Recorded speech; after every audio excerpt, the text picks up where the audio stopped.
మహబూబ్ నగర్ శివారులో చిరుత సంచారం కలకలం సృష్టిస్తోంది. చిరుతను బంధించేందుకు అటవీశాఖ అధికారులు చేస్తున్న ప్రయత్నాలు ఫలించడం లేదు. దీంతో వీరన్నపేట, టీడీగుట్ట, గుర్రంగట్టు పరిసర ప్రాంతాల్లోని జనం బిక్కుబిక్కుమంటూ కాలం వెల్లదీస్తున్నారు.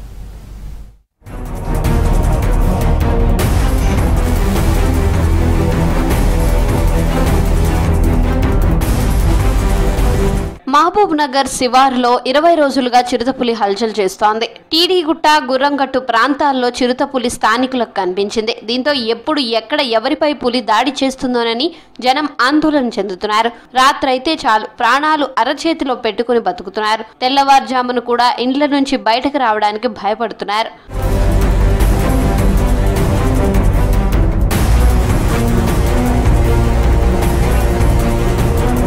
చిరుతపులిని బంధించేందుకు అటవీశాఖ అధికారులు అన్ని ప్రయత్నాలు చేస్తున్నారు. వీరన్నపేట, టీడీగుట్ట 2 చోట్ల బోన్లు ఏర్పాటు చేశారు. డ్రోన్ కెమెరాలు, సీసీ కెమెరాల ద్వారా చిరుతపులిని ట్రాక్ చేస్తున్నారు అటవీ సిబ్బంది. వీరన్నపేట, టీడీగుట్ట, గుర్రంగట్టు ప్రాంతాల ప్రజలు అప్రమత్తంగా ఉండాలన్నారు జిల్లా కలెక్టర్ విజయేంద్ర బోయ్.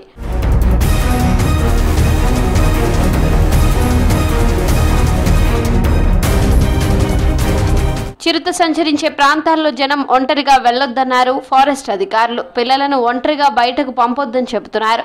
పశువుల మేత కోసం వెళ్లడం, ఎండు కట్టెల కోసం అడవిలోకి వెళ్లవద్దని సూచిస్తున్నారు. అడవుల్లో మద్యం తాగొద్దని చెబుతున్నారు. చిరుతపులి పశువులపై దాడి చేస్తుండటంతో బలమైన కంచెలను షెడ్లలో రెడీగా ఉంచుకోవాలంటున్నారు ఫారెస్ట్ ఆఫీసర్లు. అడవుల్లో ఆహార అవశేషాలు, పశువుల మృతదేహాలు పడవేయవద్దని, వాటి కోసం చిరుతపులి వచ్చే అవకాశం ఉందన్నారు.